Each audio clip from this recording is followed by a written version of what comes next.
नए नियम में ही जैसे कुरनेलियुस के बारे में हम देखते हैं, उसका दान और उसकी प्रार्थना स्वर्ग में पहुंच गया था। आमीन। और परमेश्वर ने उसके लिए जो है ग्रेस दिया, स्वर्गदूत को भेजा और पतरस के थ्रू उसे उस घर को बनाने के लिए जो वो मेहनत कर रहा था कि वो सफल हो जाए, है ना, उसका जो भेंट है, उसकी प्रार्थना है, स्वर्ग के राज्य में एक आशीष का कारण बन जाए वो, इसके लिए उसे यीशु पाना बहुत ज़रूरी था। यीशु पर विश्वास करना बहुत ज़रूरी था। इसके लिए क्या किया यीशु परमेश्वर ने, क्या किया, स्वर्गदूत के द्वारा ये बात बताया कुरनेलियुस को कि तू जो है उद्धार पाएगा, जीवन पाएगा, तब जब पतरस को बुलाएगा, पतरस तुझे बताएगा कि जीवन कैसे पाना है। आमीन।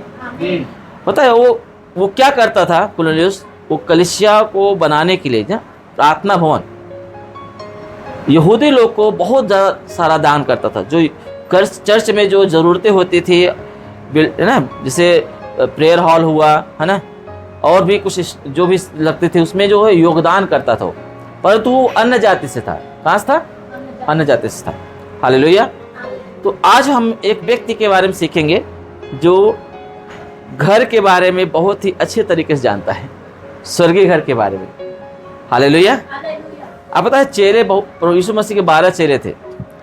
जब यीशु मसीह यूहन्ना की किताब 14 अध्याय में जब बोल रहे थे कि मैं जाता हूँ तुम्हारे लिए घर बनाने के लिए, तैयार करने के लिए, है ना, आप वचन निकालो, पढ़ लो। यूहन्ना 14 अध्याय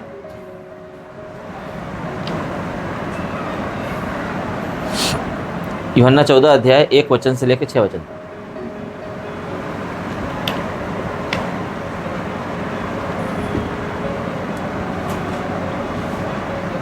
तुम्हारा मन व्याकुल न हो। हाँ।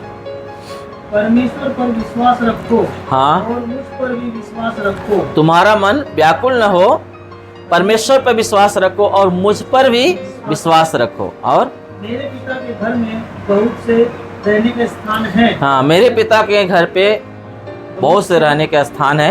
यदि न होते तो मैं तुमसे कह देता। हाँ, अगर नहीं होते तो मैं तुम्हें बताता था, पर है। और आगे, क्योंकि मैं तुम्हारे लिए ये जगह तैयार करने जाता हूँ। हाँ, और यदि मैं जाकर तुम्हारे लिए जगह तैयार करूँ तो फिर आकर तुम्हें अपने यहाँ ले जाऊंगा कि जहाँ मैं रहूँ वहाँ तुम भी रहो। आमीन, है ना। तो यीशु मसीह बोलता है कि मैं जा रहा हूँ तुम्हारे लिए जगह तैयार करने के लिए, कि तुम्हारा घर कैसा बने, तुम्हारा जगह क्या हो। आमीन। और ये बात बोल रहा था कि मैं जाऊंगा तो मैं वो तैयार, क्योंकि परमेश्वर पिता के पास तुम्हारे लिए रहने के लिए बहुत सारे स्थान है, परंतु तुमको कौन सा चीज मिलेगा, है ना, उसको मैं नियुक्त करूंगा वहां से, है ना। हेलो, तुमको क्या क्या चीज मिलेगा स्वर्ग में, उसको मैं जाके निर्धारित करूंगा, नियुक्ति करूंगा कि तुमको आऊं वापस तो तुमको वहां पे लेके जाऊं। हालेलुया। ये बात बोल रहा था, परंतु उस समय में कोई भी व्यक्ति, कोई भी चेला ये बात को बोला नहीं, कि यीशु को प्रश्न नहीं किया। आप बताए, परंतु थोमा जो है ना, क्या किया, यीशु से प्रश्न किया। 5वें वचन में क्या लिखा, पढ़ो। थोमा ने उससे कहा, थोमा ने यीशु से कहा, हे प्रभु, हम नहीं जानते कि तू कहाँ जा रहा है। हे प्रभु, हम नहीं जानते। अब क्या बोला, मैं एक बात नहीं कर रहा, हम मतलब सबको लेके, सबकी तरफ से बात कर रहा है, कोई हिम्मत नहीं पड़ रही यीशु से बात करने के लिए मुझे। पर थोमा जो है ना, ये बहुत एक खोज करने वाला, कहते ना, रिसर्च करने वाला व्यक्ति है। ये ऐसे काम नहीं करता।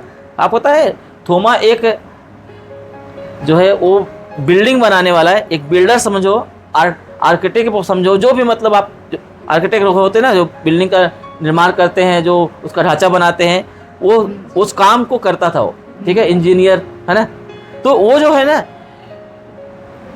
वो बहुत अच्छा से जानता है कि कोई चीज़, एक घर की बात कर रहा है, जगह की बात कर रहा है ना, तो जगह कैसा होना चाहिए, है ना। तो वो बहुत ध्यान देता है, बहुत उसको जो है सब चीज़ों के बारे में बहुत ही नॉलेज था।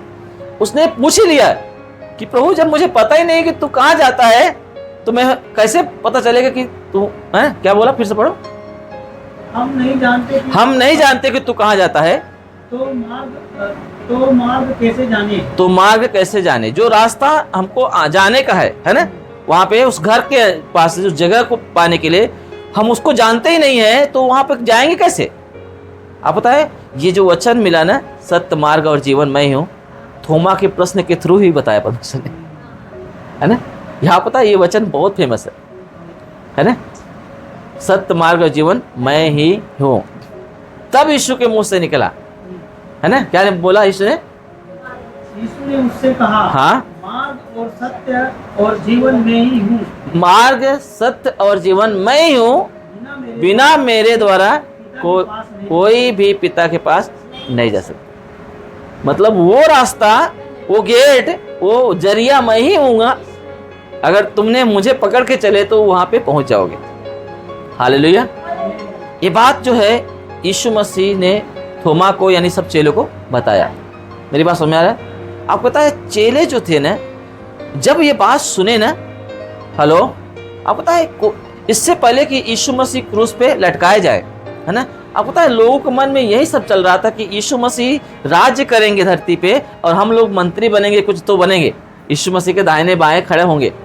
उनका यही कहते हैं, उनका विचार था। इसीलिए बोलते थे प्रभु तू कब इजराइल का राज्य फेर देगा। चलिए लोग बात करते हैं कि प्रभु तू कब इजराइल का राज्य फेर देगा, क्योंकि उनको जो है संसार के अंदर राज्य करने के विचार उनके अंदर समाया हुआ था। मेरी बात समझ में आ रहा है? संसार की चीजें, संसार में घर, संसार में महल, संसार में एक अच्छा प्लेस, है ना, एक अच्छा पदवी, बराबर। हेलो, ये किनके अंदर था? चेलों के अंदर था, ताकि हम लोग तो राज्य करें, क्योंकि हमने सब कुछ छोड़ के तेरे पीछे हो लिए। आपको पता है सचमुच में वो लोगों ने सब कुछ छोड़ के प्रभु यीशु मसीह पीछे हो लिए थे। मेरी बात समझ में आ रहा है?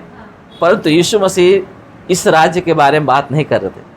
उनका जो बात थी ना स्वर्ग के राज्य के बारे में था। इसलिए यीशु मसीह ने जब बीज का उदाहरण बताया ना, बीज का, कि बीज बोने वाला जब बीज बोने निकला तो कुछ बीज रास्ते के किनारे गिरे और पक्षियों ने आके उसे चुन लिया।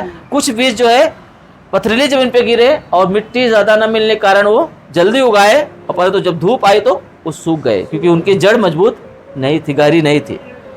पर कुछ जो बीज थे झाड़ियों के बीच में गिरे और झाड़ियों ने उन्हें दबा के खत्म कर दिया और फल नहीं लाए। पर कुछ बीज अच्छे जमीन में गिरे जो फल लाए, 100 गुना, 60 गुना और 30 गुना। आमीन। ये बात यीशु मसीह ने मत्ती की किताब 13 अध्याय में बताया। फिर उनका यीशु मसीह ने इसका अर्थ बताने के लिए जब चेलों को पास गया, 18 वचन से लिखा हुआ है मत्ती का 13 का 18 से, यीशु मसीह से चेले पूछने लगे कि उसका मीनिंग क्या है, मतलब क्या है जो तूने बताया। तो यीशु मसीह ने बताया कि जो बीज है वो राज्य का वचन है। क्या है? कहाँ का वचन है? राज्य का वचन है। ठीक है, अब ये कौन से राज्य के बारे में बात कर रहा है? हेलो, ये स्वर्ग के राज्य के बारे में बात कर रहा है, ये अनंत जीवन के राज्य के बारे में बात कर रहा है। हालेलुया। मेरी बात समझ आए? आज हम लोग पढ़ रहे थे ना कि आसमानी रोटी मुझको खिला दे, कमजोर दिल को तगड़ा बना दे, भरपूर कर दे करके रजा। तो ये हम गीत गा रहे थे ना, तो वो जो रोटी है ना, जो आसमानी जो रोटी है ना, वो है परमेश्वर का वचन, जो आकाश मंडल में, जो स्वर्ग में हमें जाने के लिए तंदुरुस्त करता है, मजबूत करता है और तैयार करता है। आमीन। यीशु ने क्या बोला? यूना की किताब 6 अध्याय का 27 वचन में लिखा है कि तुम ये भोजन खाओगे तो मर जाओगे, तुम ये रोटी खाओगे तो मर जाओगे, पर जो मैं तुम्हें रोटी दूंगा उसे खाओगे तो तुम अनंत काल तक नहीं मरोगे, है ना। क्योंकि पिता ने मुझ पर इसका छाप लगा दिया है कि जो मैं रोटी दूंगा वो खाने पर ही इंसान स्वर्ग जा सकता है ना, वो कभी नहीं मरेगा। ये बात बताया है। आज पता है, मैं आपको बताऊं, जब मेरे चर्च में, यहाँ चर्च में, मेरे वाशी के चर्च में कोई भी गवर्नमेंट के जॉब वाले नहीं है, पर यहाँ पे 2 लोग हो गए, है ना, अभी उसको लेके 2 लोग हो गए जो गवर्नमेंट के जॉब वाले हैं। मैं आप बताता हूँ, आप बढ़ो प्रभु में, इतनी आशीष प्रभु देगा, परंतु आपका जो मेन टारगेट है ना, जो मेन आपका लक्ष्य है ना, आपका उस राज्य के विषय में होना चाहिए। आमीन। हालेलुया। आप ऐसी गवाहियों से तृप्त हो जाएं कि परमेश्वर, आपको पता है, स्वर्ग में आपके लिए घर दिखाए। हालेलुया। ये घर जो है, आपको पता है, चेले लोग जानते हैं वो घर तैयार हो रहा है, इसलिए चेले लोग कोई धनी नहीं थे। मुझे बताओ कौन सा चेला है प्रभु यीशु मसीह के? 12 चेले थे। यहूदा इस्करियोती चला गया, उसका जगह पे मत्तिया आ गया। उसके बाद जितने भी 12 चेले थे, वो लोगों ने कभी पैसा इकट्ठा नहीं किया, है ना। अब देखो, पढ़ो, परमेश्वर ने थोमा को बोला इंडिया जाओ।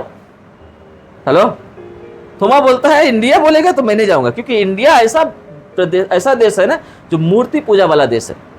कट्टर जो है मूर्ति पूजक लोग रहते हैं। वो नहीं आना चाहा, परंतु जब उस परमेश्वर ने दर्शन दिया तो वो आने के लिए तैयार हो गया, क्योंकि परमेश्वर ने थोमा को इस इंडिया में भेजा।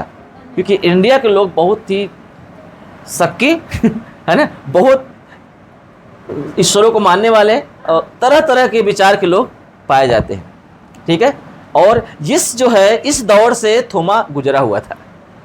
अब पता है वो बिना जो है वो जानकारी लिए वो कुछ करता ही नहीं था। हेलो, कुछ नहीं करता था। यीशु मसीह जब मर के जिंदा हो गए, यूहन्ना की किताब हम 20 अध्याय में देखते हैं, जब यीशु मसीह चेलों से मिले और उस समय में जो थोमा नहीं था, हेलो, थोमा उस समय में नहीं था उनके पास, और यीशु मसीह ने उनको अपना घाव दिखाया, पंजरिया दिखाई और बोला कि मैं जी उठा हूं, और चेले लोग आनंद मनाए। 20 का 20 में लिखा हुआ है, ठीक है, यूहन्ना 20 का 20 में वो आनंद मनाए। उसके बाद जो है वो यीशु मसीह चले गए। उसके बाद जब चेले लोग इकट्ठा हुए और वहां पे थोमा भी इकट्ठा हुआ, और जब चेले लोग बताने लगे कि मैंने यीशु को देखा, हेलो, हम लोगों ने यीशु को देखा, तो थोमा इस बात को विश्वास नहीं करता था। ये 25 वचन में लिखा हुआ है, ठीक है। थोमा क्या कर रहा था, बोल रहा था मैं विश्वास नहीं कर सकता जब तक यीशु के उंगली में, घाव में उंगली न कर लूं, पंजरियों में उंगली न कर दूं, तब तक मुझे यकीन नहीं होगा कि यीशु मसीह मुर्दों में से जी उठे थे।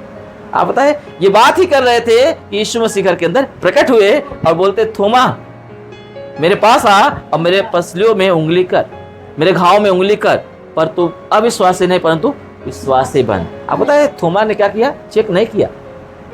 हेलो, थोमा ने इस बात का चेक नहीं किया उंगली, बोलता है हे मेरे प्रभु, हे मेरे परमेश्वर। आप पता है कितना अद्भुत है, पता है, मतलब उसे कंफर्म होना चाहिए, किसी को बोलने से काम नहीं चलेगा, मुझे दिखना चाहिए कि यीशु सचमुच जिंदा हो गया है। एक्चुअली पसली में अंगुली नहीं डालने वाला था, पर वो देखना चाहता था अपनी आंखों से कि सचमुच में यीशु मसीह जिंदा हो गए, क्योंकि वो रिसर्च करने वाला व्यक्ति था, वो ऐसे यकीन नहीं करता था। और इंडिया के लोग जो है बहुत ही जो अंधविश्वास में इतना पड़ गए हैं कि सच्ची चीजों का विश्वास उन्हें जल्दी नहीं होता। ठीक है, इसके लिए उनको पता होना चाहिए, चेक करना चाहिए, टेस्ट लेना चाहिए कि हाँ सचमुच ये है। हेलो, क्योंकि अंधविश्वास ने और दुनिया के बहुत सारे ईश्वरत्व का जो इंडिया में पूरा छाया हुआ है, वो लोगों ने उन्हें इतना बर्बाद किया है ना कि पूछो मत, बहुत बर्बाद किया है इंडिया के लोगों को। ये बात जो है परमेश्वर जानता था, और इसलिए लोग जो है तड़प रहे थे इस पीड़ा में, इसलिए थोमा को नियुक्त किया। मेरी बात समझ में आ रहा है? थोमा को नियुक्त किया, और थोमा जो है को नियुक्त करने के बाद परमेश्वर ने भारत के लोगों को उद्धार का मार्ग बताया। किसके द्वारा? थोमा के द्वारा। ये अंग्रेजों के आने से कई वर्ष पहले की घटना है। अंग्रेज तो बाद में आए। कुछ लोग बोलते हैं जो क्रिश्चियन होते हैं अंग्रेज होते हैं। नो,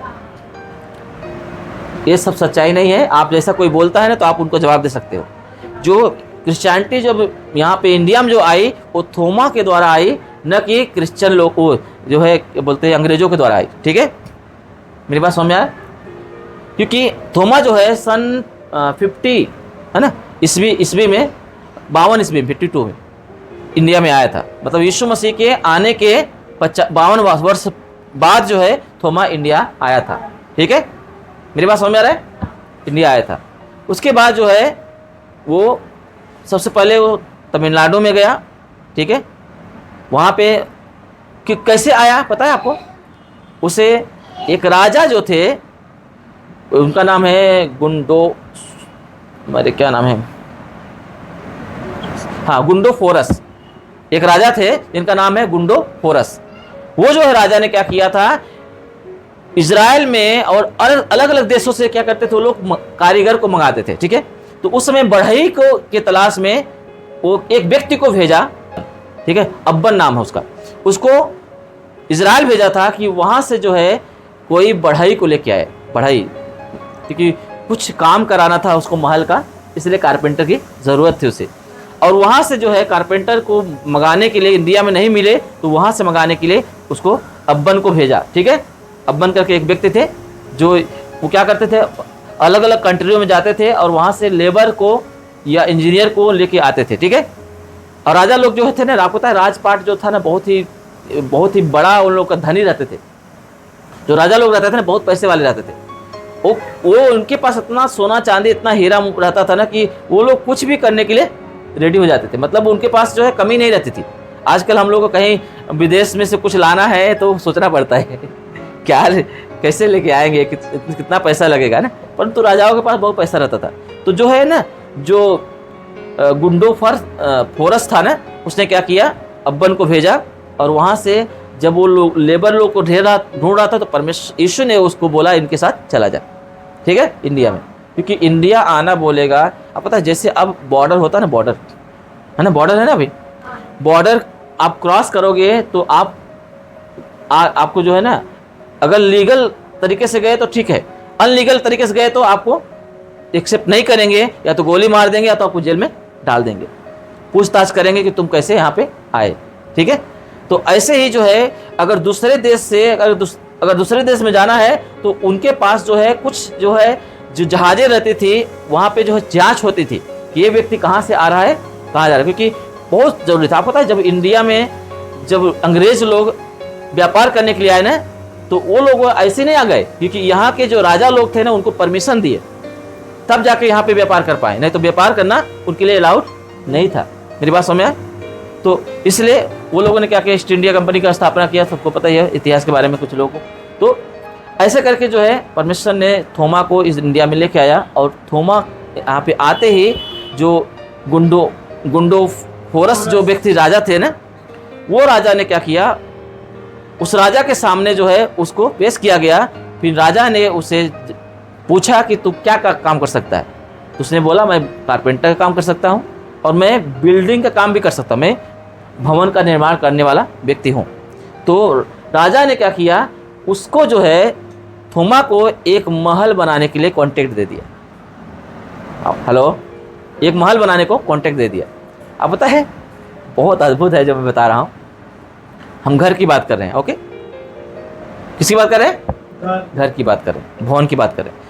भवन बनाने के लिए, एक महल बनाने के लिए उसको कॉन्ट्रैक्ट दिया, बहुत सारे सोना चांदी दिया उसने बनाने के लिए, एक प्लेस दिखा दिया कि इस प्लेस पे तू क्या करो, उस महल का निर्माण करो। हालेलुया, क्या करो, उस महल का निर्माण करो। तो जैसे जो है थोमा ने पैसा लिया और महल निर्माण करने के लिए वो निकला, परंतु वो महल को नहीं बनाया। आप पता है वो सारा पैसा क्या किया, सेवकाई में खर्च कर दिया।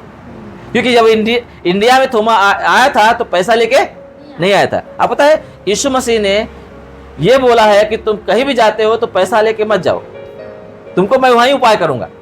बोला कि नहीं बोला? जब 70 चेलों को भेजा था तो ऐसे ही थोमा के साथ भी हुआ। थोमा यहाँ आने के बाद जो है उसको सेवकाई करने का था। सेवकाई करने के लिए आपको पता है सेवा करने के लिए पैसे की जरूरत पड़ती है। हेलो, कोई अगर नहीं जानता है तो मैं आपको बताता हूँ, बिना पैसे की बिना कुछ चीज़ों की सेवकाई नहीं हो पाती, ठीक है। भले उसके पास कुछ ना हो परंतु परमेश्वर उसका मुहैया कराता है, ठीक है, आवश्यकता पड़ने पर। तो राजा के थ्रू बहुत सारे सोना चांदी मिले और महल बनाने के लिए उसे जब दिया गया धन, परंतु महल न बनाया और उसने क्या किया, सेवकाई में और अच्छे कामों में। क्या वो बाबू तबीयत नहीं सीखेगा, तबीयत नहीं सीखेगा? हाँ ओके, पानी पी ले तो फ्रेश हो जाएगी थोड़ा। हालेलुया, समझ में आ नहीं आ रहा है? तो उसके बाद जो है मैं आपको सिर्फ ऐसे ही बता रहा हूँ, शायद मैं यूट्यूब पे डालूँ ना डालूँ, शायद वहाँ कचम्बुर वाशी कर चर्च कर डालूँ, तो इसलिए मैं आपको बता रहा हूँ कि ध्यान से सुनो। उसके बाद जो है ना, जब उसको जो है थोमा को कुछ समय के बाद राजा ने बुलाया महल में, उसके अपने महल में बुलाया कि मुझे बता कि तुम महल का काम कितना कर लिया, ठीक है। परंतु थोमा क्या बोलता पता है, बिल्डिंग बन के तैयार गई है परंतु भी छत ढालने को रह गया है। पूरा जो नींव थी, जो दीवारें थी, सब बन गया है पर उसका छत ढालने का रह गया है। तो उसने बहुत सारा सोना चांदी फिर से दिया राजा ने, और फिर थोमा ने लिया और फिर जाके पूरा सेवकाई में और गरीबों की मदद में खर्चा कर दिया। आप पता है खर्चा करने के बाद एक घटना घटी, किसी ने उन राजा को बता दिया कि थोमा कोई महल वहल नहीं बनाया है। वो तो अपने प्रभु को तब वो प्रचार कर रहा है, यीशु को प्रचार कर रहा है, और सारा पैसा तुम्हारा जो है गरीबों में और सेवकाई में लगा दिया। अब राजा को क्रोध आया, फिर थोमा को बुलाया गया और थोमा को बुलाया गया तो थोमा से पूछता है राजा कि मेरा महल कहाँ बना है, क्योंकि उसको पहले तो पता है कि कुछ बना नहीं है। तो थोमा बोलता है कि मैंने आपके लिए महल बनाया है, पर तुम अभी उसे नहीं पा सकते। तुम अभी उसे, ये सच्ची घटना बता रहा हूं मैं, अपने इंडिया की घटना है, अभी तुम उसे नहीं पा सकते, पर एक दिन तू उसे पाएगा, क्योंकि मैंने तेरा स्वर्ग में महल बना के रखा है, पूरा कंप्लीट है। आप पता है राजा को क्रोध आया, उसको क्या पता स्वर्ग में महल होता है, पता है राजा को क्रोध आया, क्योंकि इस धरती के महल का उसने सुख भोगा है, उसको यही चीज चाहत है, बाहर स्वर्ग के बारे में तो पता ही नहीं उसको। तो पता है आपको, राजा को क्रोध आया और राजा ने क्या किया, थोमा को कैद करा लिया और उसको जान से मारने की प्लानिंग कर रहा था।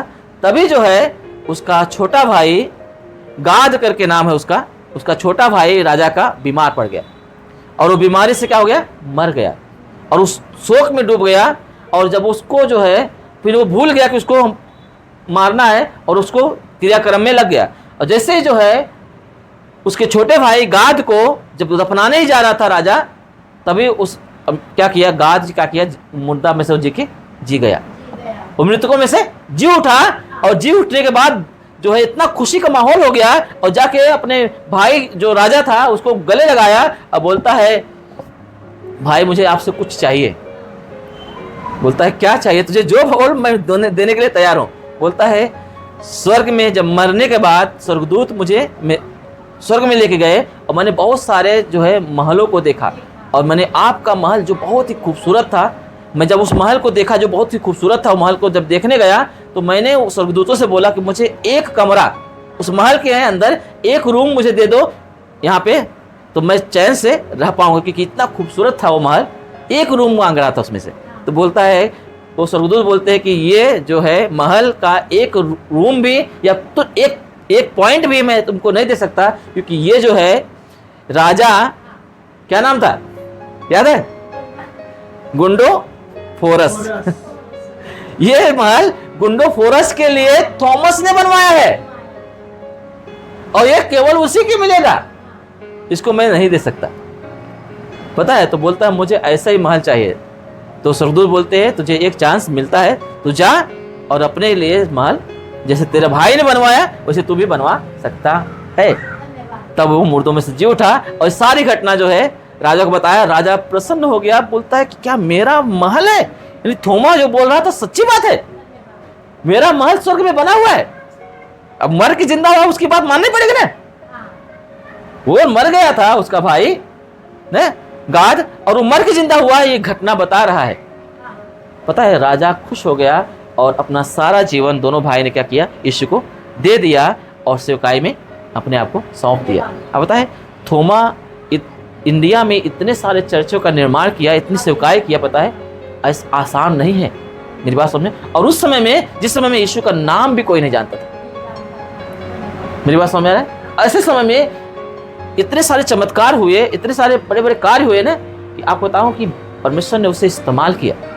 आज मैं आपको बता रहा हूं, मैं क्यों ये सब बातें बता रहा हूं। सेवकों को घर की लालसा नहीं होती, महल की लालसा नहीं होती। जिसने एक वहां का महल देख लिया है, जो इस बात को जानता है कि मेरा वहां घर बन रहा है ना, वो इस घर, यहाँ के घर की लालसाएं को त्याग देता है। मेरी बात समझ में आ रहा है? हेलो, यहाँ के महल के लालसाओं को त्याग देता है। भले आपके पास ग्रोथ होगा, आप बढ़ोगे, परंतु आपकी लालसा उस पर नहीं रहेगी, आप उसको परमेश्वर के राज्य के लिए इस्तेमाल करोगे। मेरी बात समझ में आए? वो दोनों भाई मिलके सेवकाई करना शुरू किए, मेरी बात समझ में आए? और थोमा को इतना मदद किए कि थोमा जगह जगह पे चर्च का निर्माण कर पाया, और आज थोमा के द्वारा पूरे भारत देश में सुसमाचार सुनाया गया। बाद में तो सेवकाई बहुत सारी बढ़ी, आपको पता ही होगा। और फिर थोमा जो है, ऐसे बहुत सारे चमत्कार हुए, दुष्टात्माएं निकलती थी, बड़े बड़े बीमारी ठीक होती थी, बड़े बड़े कार्य होते थे। पर मैं आपको इसलिए बता रहा हूँ कि परमेश्वर हमारे लिए घर बना रहा है। आमीन। आप जो है उस घर के बारे में कितना गंभीर हैं, उस जगह पे जाने के लिए, इस बात के लिए कि हम कितने दिन से सीख रहे हैं। पिछले हफ्ते में बताया था, हम लोग परमेश्वर का मंदिर हैं, चर्च है ना। एक कलीसिया का निर्माण करने के लिए परमेश्वर ने एक स्ट्रक्चर दिया है, कुछ फार्मूले दिए हैं, रूल्स दिए हैं, बिना डॉक्ट्रिन के सेवकाई पूरा नहीं होती। हेलो, बिना रूल के कोई कलीसिया नहीं बन सकता, कोई स्वर्ग में नहीं जा सकता, कोई उस घर को पा नहीं सकता। मेरी बात समझ में आ रही नहीं आ रहा? उसको पालन करो, आप चेला बनो, चेला बनाओ, आप परमेश्वर की प्रतिक्रिया को पूरा करो। अगर आपको लगता है कि कहीं आपको मन फिराने की जरूरत है तो मन फिराओ, पर अपना जीवन यीशु के लिए समर्पित करो। जो मैंने सेवकाई के बारे में सिखाया था, सिद्धांत जो है कलीसिया के रहस्य का, सिद्धांत का रहस्य मैंने यूट्यूब पे डाल दिया है, आप उसे सुन सकते हो जो यहाँ पे मैंने सिखाया था। अगर आपको रिवीजन करना है तो आप उसे सुन सकते हो बहुत ही अच्छी तरीके से। उस टीचिंग बहुत ज़बरदस्त है जो यीशु ने मुझे बताया। हेलो, क्योंकि मुझे चर्च, आप बताएं मैं कौन हूँ? एक थोमा के जैसा एक सेवक हूँ, ठीक है। मेरे पास कोई आता है ना, अगर मेरी बात मानता है, अगर उसकी चीज़ों को, पैसे को, उसकी मेहनत को अगर मैं इस्तेमाल करता हूँ कलीसिया के लिए, तो याद रखना मेरे द्वारा परमेश्वर वहाँ पे उसका घर का निर्माण हो रहा है। मेरी बात समझ में? ये सिद्धांत है, ये सिद्धांत है। पौलुस क्या बोलता है कुरिन्थियों की किताब में? देखने में हम तो गरीब हैं, रहने के लिए घर नहीं, खाने के लिए खाना नहीं, है ना, दुख सुख सब, है ना, कंगाल नजर, लोग नजर में हम कंगाल हैं, परंतु हम बहुतों को धनी बना देते है ना। लोगों के नजर में हम देखने के लिए कंगाल हैं, पर हम बहुतों को धनी बना देते हैं। मतलब वो धनी कहाँ बना रहा है, कैसे बना रहा है? लोगों को सेवकाई करा करा के उनका घर बनवा रहा है। आमीन। उनको घर बना रहा है, उनको धनी करा रहा है। मेरी बात समझ में आए? आज सेवक लोग जो है, जो सच्चे सेवक होते हैं ना, वो आपके बिल्डिंग, आपके जो है कहते हैं ना महल के ऊपर फोकस नहीं करेंगे, आपके आध्यात्मिक जीवन के ऊपर फोकस करेंगे। आपकी सेवकाई में आपका योगदान कैसा है, आपका मेहनत कैसा है, उसके ऊपर फोकस करने की कोशिश करेंगे। और मैं आप बताऊं, ये कलीसिया आपका, ये एक परमेश्वर के द्वारा स्थापित कलीसिया है। चाहे आप 2 लोग रहो, 4 लोग रहो। यीशु मसीह के पास कितने चेले बचे थे, है ना? हेलो, फिर भी यीशु मसीह काम किया कि नहीं किया? जब पतरस प्रचार किया 3000 लोगों ने बपतिस्मा लिया था, है ना। पर यीशु के प्रचार में इतना बपतिस्मा नहीं लिए थे कभी। आपने सुना, देखा कभी? मतलब बाइबल में लिखा है कि यीशु मसीह के प्रचार में 3000 से ज्यादा लोग बपतिस्मा लिए हो, पर पतरस के प्रचार से 3000 लोग बपतिस्मा लिए थे। मतलब यीशु मसीह ने उन लोगों को लेके चला एकदम 100% परफेक्ट बनाने के लिए, ताकि ये लोग क्या करें, उस महल के लिए तैयार हो जाए और लोगों के लिए महल बनाने के लिए तैयारी कराएं, उस घर में जाने के लिए तैयारी कराएं। इसलिए यीशु मसीह बोलता, मैं जा रहा हूं तुम्हारे लिए जगह तैयार करने। आमीन, आमीन। वो जगह तैयार हो रहा है वो व्यक्ति के लिए जो परमेश्वर के राज्य के लिए खुद को तैयार कर रहा है, खुद को इन्वेस्ट कर रहा है। मेरी बात समझ, समय दे रहा है प्रार्थना में, पश्चाताप में, सुसमाचार में, अपने पैसे के योगदान में। वो राजा को नहीं पता था, अनजाने में उसका महल बन गया, पर उस महल में जा नहीं सकता था, पता है आपको? इसके लिए उसका उद्धार होना बाकी था। इसीलिए घटनाएं घटी। उसका भाई जो गाद था मरा, इसके द्वारा जो है इसको बताया गया कि तेरा घर वहां बन रहा है। जैसे कुरनेलियुस को उसकी प्रार्थना, उसका दान स्वर्ग में पहुंच गया था, उसको बताने के लिए स्वर्गदूत को भेजा गया था, उसी प्रकार से, है ना, राजा क्या नाम है, फिर से भूल जाता, उसका नाम है इसे ना,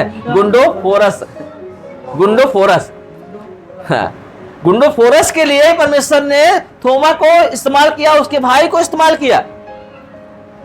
हेलो, उसके भाई को इस्तेमाल किया। आप पता, समझ में आ रहा है मेरी बात? आप अगर अनजाने में भी आप प्रभु के लिए काम कर रहे हैं ना, तो भी परमेश्वर आपके लिए ग्रेस उड़ेलता जाएगा। आमीन।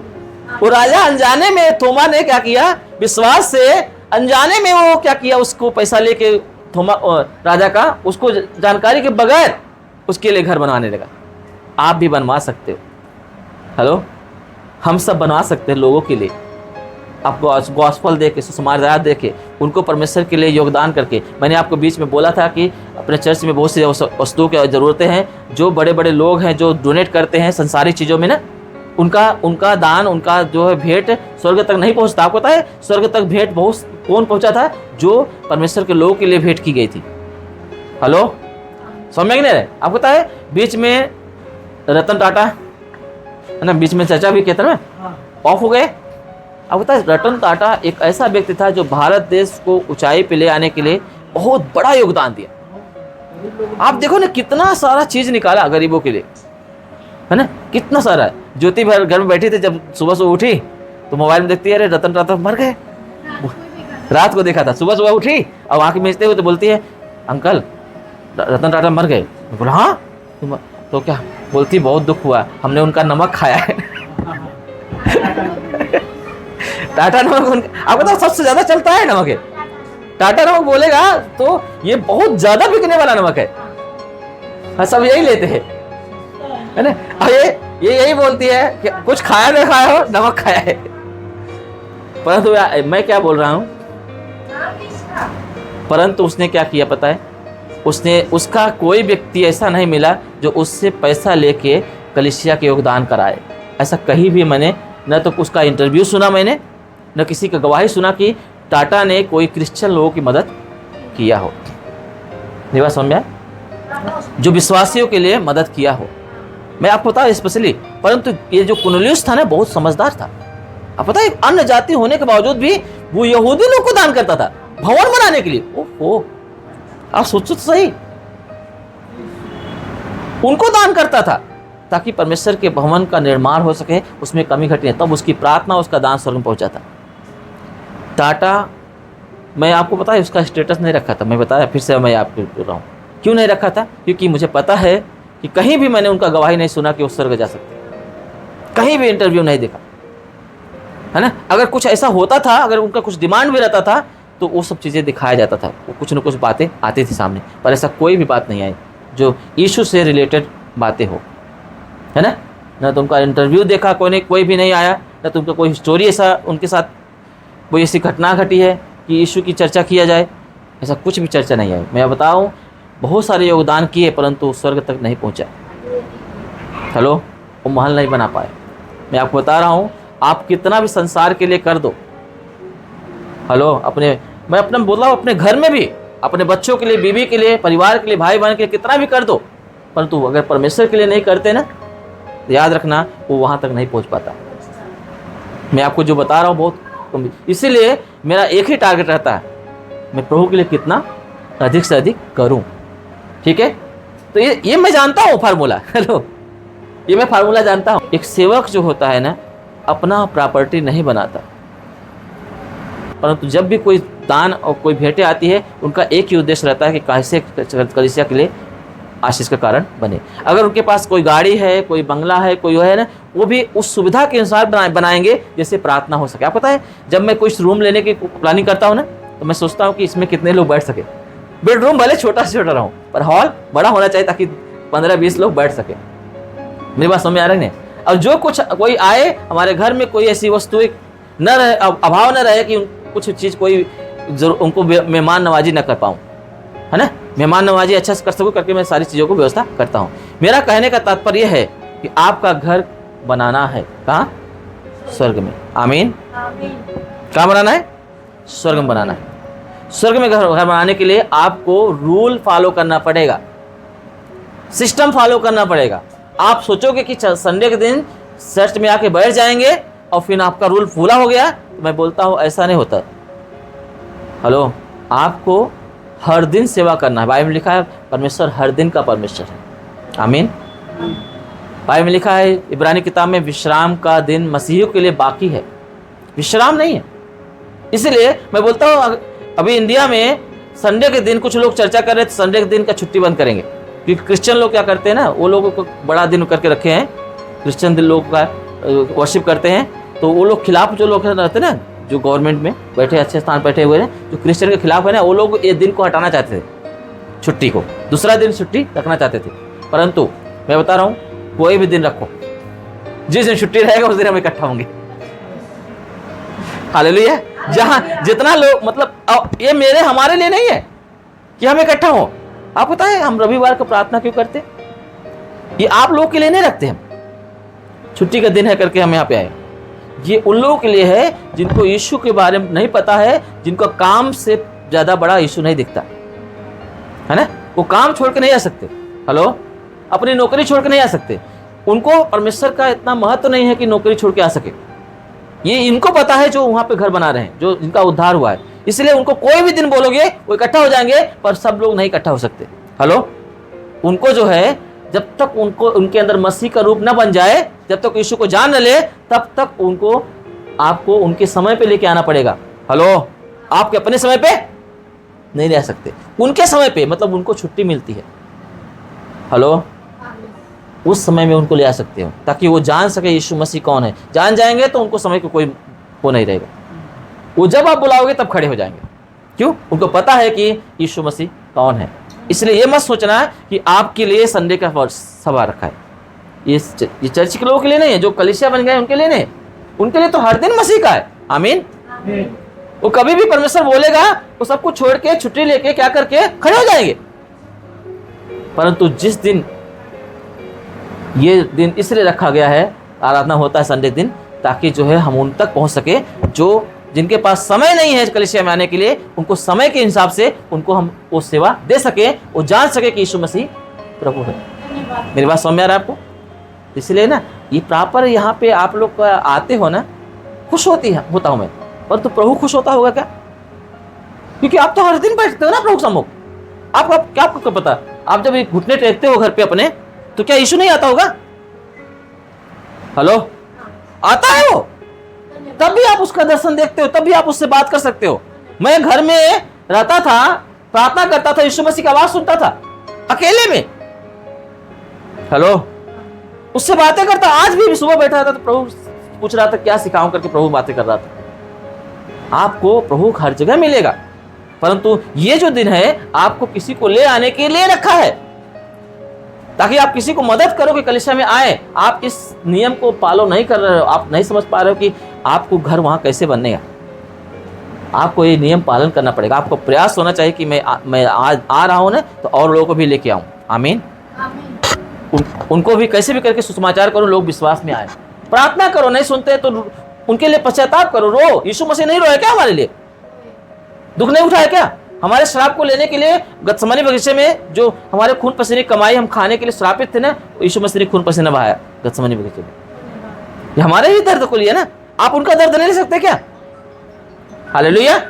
यीशु ने बोला जो कोई जीवन चाहता है वो मेरे जैसा, हेलो, जिसे मैंने लोगों के लिए प्राण दिया वैसे तुम्हें क्या करो, लोगों के लिए प्राण दो, अपने भाइयों के लिए प्राण दो, है ना। जो प्राण देने तक विश्वास योग्य रहेगा वही जीवन को बचा पाएगा, यही लिखा है ना। तो अपने प्राण को वही बचा पाएगा जो प्राण देने तक विश्वास योग्य रहेगा। आमीन। समझ में नहीं है? वो पॉइंट ही रखा। तो हमारे लिए महल बनेगा, रियल है, फैक्ट है। जो मैंने आपको एग्जाम्पल बताया ना, ये लिखित बात है, राजा का नाम भी है, सब कुछ है, हिस्ट्री है। मेरी बात समझ में आए? और यीशु मसीह सचमुच में महल बनाता है, हमारे लिए घर बनाता है, पर हम जब उसके लिए महल के लिए काम करते हैं तब। ठीक है, समझ में नहीं आया? तो काम करो, सिस्टम से चलो। ठीक है, सिस्टम से चलो, विश्वास योग्य रहो। आपको पता है सेवकाई के लिए, बाबू तुम देख लेना जो मैंने मैसेज किया था ना, कलीसिया का सिद्धांत का रहस्य, वो मैसेज देख लेना, आपको बहुत अच्छा समझ में आएगा। ठीक है, आपको पता है सेवकाई के लिए कोई फादर नहीं रखा है परमेश्वर ने, चर्च की सेवकाई के लिए, है? फादर कोई सेवकाई नहीं होती। हेलो, लोग फादर के पास जाते ना, फादर कोई सेवकाई नहीं होती। सेवकाई के 5 जो है भाग हैं, है ना। अपोस्टल, प्रेरित, दूसरा क्या है? प्रॉफिट्स, भविष्यवक्ता। तीसरा क्या है? सुसमाचारक, है ना, इवेंजलिस्ट बोलते हैं। और चौथा क्या है? पास्टर है ना, जिसको सफर्ड या तो चरवाहा बोलते हैं, ठीक है, या रखवाला बोलते हैं। और चौथा क्या है? टीचर, मतलब उपदेशक। ये 4-5 प्रकार की सेवकाई मिलके ही एक कलीसिया का निर्माण करती है। मेरी बात समझ में आया? कहीं भी ऐसी एक्टिविटी में मत जाओ जो कि आपको सिद्धांत न मिले। हेलो, सिद्धांत नहीं रहे, सिद्धांत के हिसाब से सेवा करो। ठीक है, मैं आपको जो सिखाता हूँ ना, मुझे गिफ्ट है ये सब चीज़ों का, इसलिए बता रहा हूँ। हालेलुया। तो ये सब गिफ्ट मुझे दिया हुआ है, क्योंकि परमेश्वर से मैं प्रार्थना किया था कि कलीसिया का स्थापना तू करा रहा है परमेश्वर, तो मुझे ये सारी चीज़ें चाहिए। ठीक है, रूल्स चाहिए। बिना सिद्धांत के, बिना डॉक्ट्रिन के मैं सेवकाई नहीं कर सकता, न मैं सेवकाई सिखा सकता हूँ। अगर मेरे पास डॉक्ट्रिन नहीं है तो मैं आपको डॉक्ट्रिन में नहीं जा सकता। उस सिद्धांत में ही ले जा सकता हूँ। हालेलुया। हालेलुया। तो प्रभु आप सबको आशीष करें। आज अपने आंखों को बंद करें, सर को झुकाएंगे, हम प्रार्थना में जाएंगे। Thank you Jesus. स्वर्गीय पिता यीशु के नाम में पापा हम धन्यवाद करते हैं आज के खूबसूरत लम्हे के लिए पिता, इस दिन के लिए पिता जो आपने हम सबको दिया लॉर्ड। ये बच्चे प्रभु जो थके मदे जो यहाँ बैठे हुए पिता, बाइबल में लिखा है आत्मा तो तैयार है पर शरीर दुर्बल है, फिर भी प्रभु तेरे चरणों में है पापा। मेरी प्रार्थना है पिता उन्हें बरकत दे, आशीष करें सारे बच्चों को पापा। और तेरे वचन को जो तूने सिखाया पिता कि कैसे प्रभु हमें आपके साथ में जोड़ना है पिता, एक सिद्धांत के एक डॉक्ट्रिन में हमें चलना है पिता। और डॉक्ट्रिन जैसे मैंने बताया है पिछले हफ्ते पिता, उसे ये याद रखे पिता, जो नहीं देखे उन्हें उसे सुनने के लिए, देखने के लिए तुम अनुग्रह दे पापा। समय दे पिता, मन में डाल पिता कि देखे और उस डॉक्ट्रिन को जाने पिता, उस सिद्धांत को समझे पिता। और प्रभु कलीसिया एक पवित्र और निर्दोष कलीसिया बन के प्रभु ये खड़े हो पाए पिता। और इससे इतना ही नहीं प्रभु, अपने लिए स्वर्ग में घर भी, जगह भी तैयार करने के लिए इनका सपोर्ट हो पिता, ताकि प्रभु वो जाए और वहाँ पे रहें। क्योंकि जो नया न्यू यरूशलेम जो है, जो स्वर्ग में बनाया जा रहा है, वो एक नई धरती में वो फिर से उतारा जाएगा और उसी में हमारा जगह होगा। आज हम उसके लिए तैयार रहें और उसको, उस जगह को पाने के लिए हम मेहनत करें पिता। ऐसा अनुग्रह दे लॉर्ड, हमें इस्तेमाल कर, धन से, ताकत से, बुद्धि से, सामर्थ्य से हम इस्तेमाल हो पिता, बुद्धि से इस्तेमाल हो पिता। हमें अनुग्रह दे लॉर्ड, हम किसी भी रीत से प्रभु उस चीज़ को, उन बरकतों को हम न खो पाए पिता। जो बच्चे आज नहीं आ पाए पिता, वो जहाँ भी है पिता उन्हें तैयार कर पापा कि प्रभु वो छुट्टी पाए पिता, वो ग्रेस पाए पापा। कहीं ना कहीं कोई मजबूर रहता है पिता, उनकी मजबूरी के आप जानते पिता, उन्हें मदद कर पिता कि उनकी मजबूरी ना रहे पिता। क्योंकि आप मार्ग, सत्य मार्ग और जीवन है पिता, आप मार्गदर्शन करने वाला है पिता, आप रास्ता निकालते पिता। आप उनके लिए रास्ता निकाले पिता कि कोई भी मिस ना होने पाए पापा। अनुग्रह पाए पिता, दया का परमेश्वर, यीशु के नाम से मांगते हैं, आमीन आमीन।